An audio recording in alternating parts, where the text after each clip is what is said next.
Radhe Radhe my YouTube family. क्या आप लोग मानते हैं इस बात को कि ग्रह और नक्षत्र हमारे चारों ओर विद्यमान हैं और उनका असर हमारी लाइफ पर होता ही होता है। ये समझ लीजिए कि इंसान के पैदा होने से लेकर मृत्यु तक ग्रह नक्षत्रों का ही खेल होता है। अभी रिसेंटली यूट्यूबर रजनी चटोरी रजनी का बेटा नहीं रहा, इसी महीने की 17 तारीख को। ठीक है, क्या हुआ उनके साथ? बेटा ने न आत्महत्या की, न कोई एक्सीडेंट हुआ। रात में सोया और सवेरे मृत पाया गया। क्या चला उसके साथ? ग्रहों का खेल। जन्म की तिथि वो 17 को ख़त्म हुआ, 8 तारीख को वो पैदा हुआ था। तो 17 का योग क्या हुआ? 1 और 7 8। हर इंसान की जन्म की तिथि होती है, उसमें कोई न कोई दुर्घटना या कोई न कोई अच्छी बात छुपी होती है। आप लोग शायद बिलीव ना करें, पर ये हकीकत है। हमारे साथ भी हुआ। हमारा बड़ा बेटा 2 जुलाई को पैदा हुआ था और वो 2017 में नहीं रहा। 17 का योग क्या हुआ? 8। 2 को अगर हम 4 बार गिनती करें तो 2 चौक 8। 17 का भी योग वही हुआ 8। 2 जुलाई को पैदा हुआ। तो ये सब किस्मत का खेल नहीं होता, कुछ ग्रह और नक्षत्रों का भी खेल होता है। गवर्नमेंट ने तो कह दिया कि एक ही बच्चा पैदा करो। हम खुद 10 भाई बहन हैं। सबसे बड़े परिवार में हम ही हैं, अपने घर में, मायके में, और ससुराल में भी हम बड़े हैं। ठीक है, अब जब 10 भाई बहन हैं, ग्रह कितने हैं? 9 ग्रह हैं। अब हर एक ग्रह अलग अलग स्थिति के अनुसार हर संतान पे विराजमान है, क्योंकि हम 10 भाई बहन थे और एक दूसरे को सपोर्ट भी करते थे।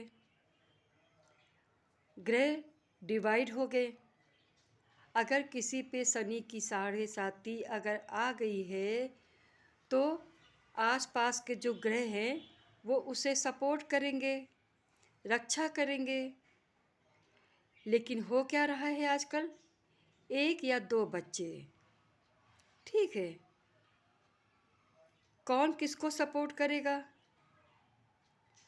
अब अगर एक ही अक्षर से बच्चे का नाम रख दिया है कि बड़े बेटे का नाम ए से है तो छोटे बेटे का नाम ए से ही हो। अगर वो 2 तारीख को पैदा हुआ है तो दूसरा बच्चा भी 2 तारीख को ही पैदा हो, उसी महीने में पैदा हो। ये सब खिलवाड़ है प्रकृति के साथ में। पहले ज़माने में कोई खिलवाड़ नहीं होता था। जिस भी डेट को बच्चा पैदा हुआ वो पैदा हो गया। ये नहीं कि अगला बच्चा होगा तो वो उसी डेट में पैदा हो। आजकल साइंस की इतनी ज़्यादा उन्नति हो गई है कि इंसान अपनी मनचाही तिथि में बच्चा पैदा करा सकता है। पैदा तो करा सकता है, क्या उसकी जीवन भर रक्षा कर सकता है? नहीं कर सकता। कौन सा ग्रह किसके ऊपर लागू हो जाए कुछ नहीं पता। इसलिए हमारा आप लोगों से निवेदन है कि ये खिलवाड़ बिल्कुल मत करिए। जो प्राकृतिक दे रही है, जो ईश्वर हमें दे रहे हैं, उसे हंसकर हम लोग स्वीकार करें। प्राकृतिक के साथ खिलवाड़ ना करें।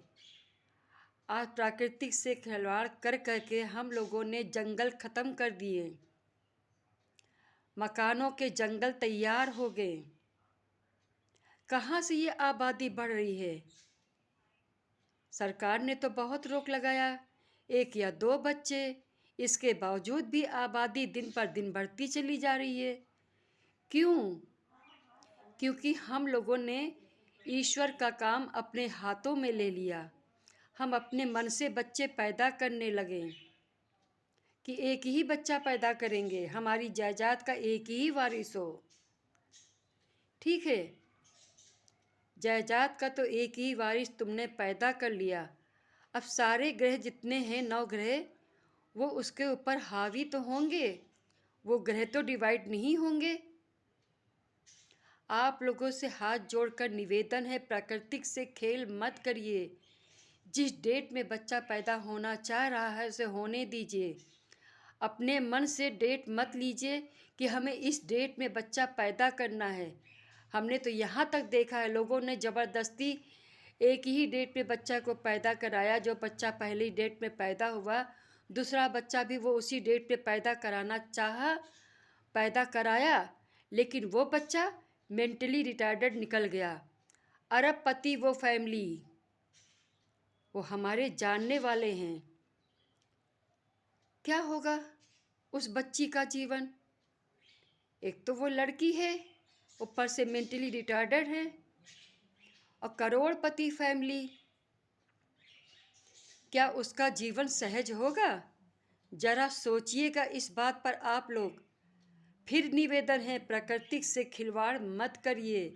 राधे राधे, जय पिताजी की।